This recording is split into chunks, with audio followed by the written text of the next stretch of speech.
Another day and another SNP cover-up. This time, it's not just the SNP as a political party, it's the whole of the Scottish government.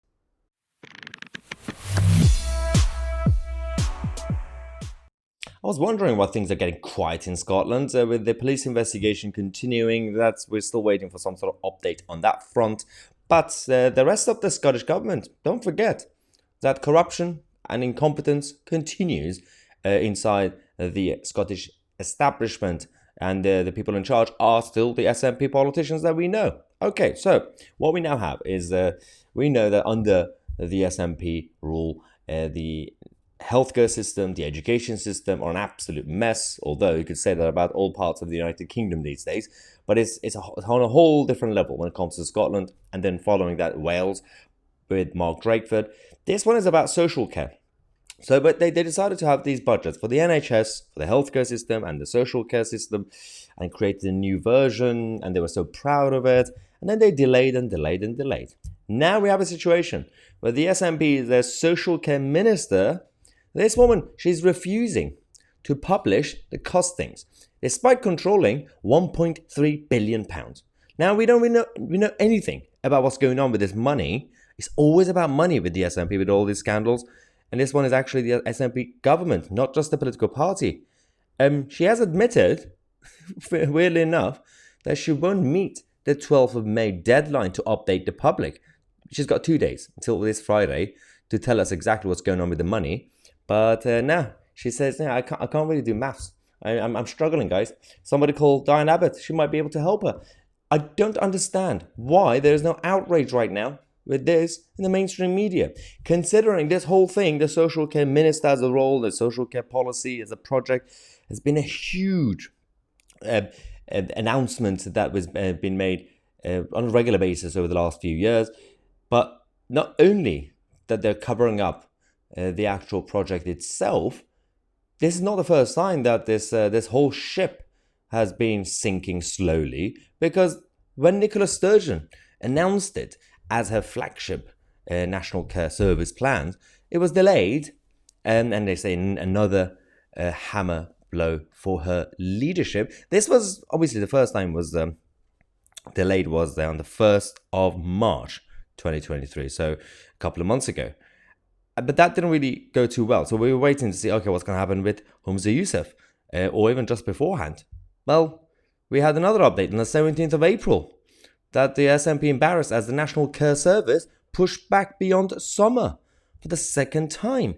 So that's why they got the new social care minister to sort out the numbers and at least announce that we are working on it and could somehow update the Scottish Parliament and the Scottish population and the rest of the British population, because a lot of it is English tax money that's going to Scotland to help with these policies. But no, they're absolutely chill. Everything's fine.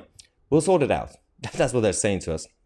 Now, the NHS Scotland's bed-blocking crisis hits soul-destroying levels as new figures show the latest rise. Now, patients in Scotland now wait an average of 28 days to be discharged from hospital, with calls renewed for Humza Yousaf at the time, when it was Health Secretary a few months ago, to be sacked.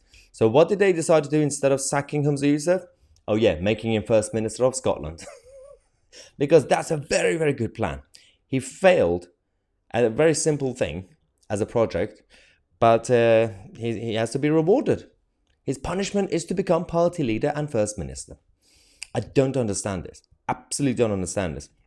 Now, this whole thing is not going to get anywhere. We know that. They're going to come back after the 12th of May. They're going to give us an update, and they might even throw some people under the bus, like the minister, and hire someone new. But then, just like the ferry fiasco, it's going to continue and continue and continue until the SNP have been kicked out of government. That's the only way to sort things out in Scotland. At this point, even the Scottish Labour Party could manage things better than the SNP. And that says a lot. I mean, it's just at least an speculation. I mean, there might actually be even worse, but you can't. You cannot be worse than the SNP right now. Anyway, we have some reaction from the Scottish Tories. I don't even know why, because nobody cares about them, but they said This is another example of the SNP missing a deadline, which they are all too fond of doing. We know that they are trying to kick their reckless plans for a national care service into the long grass rather than doing the right thing and ditching them altogether. SNP have kept their own colleagues on the finance committee in the dark, and they will rightly be asking serious questions as to why this deadline has been missed. This is another bitter blow for the SNP's National Care Service. They should divert every penny of the £1.3 billion earmarked for it into councils, which are far better equipped to meet the local care needs in their area than the SNP ministers. I mean, you say that, but most of these councils are also run by either the Labour Party or the SNP, and not really sure I can trust the local councillors either, let's just say. But we'll keep you guys posted on this issue as well as all the other things. If you're new to the channel, subscribe to the channel. I'm Mahyar Tousi, and we are the media.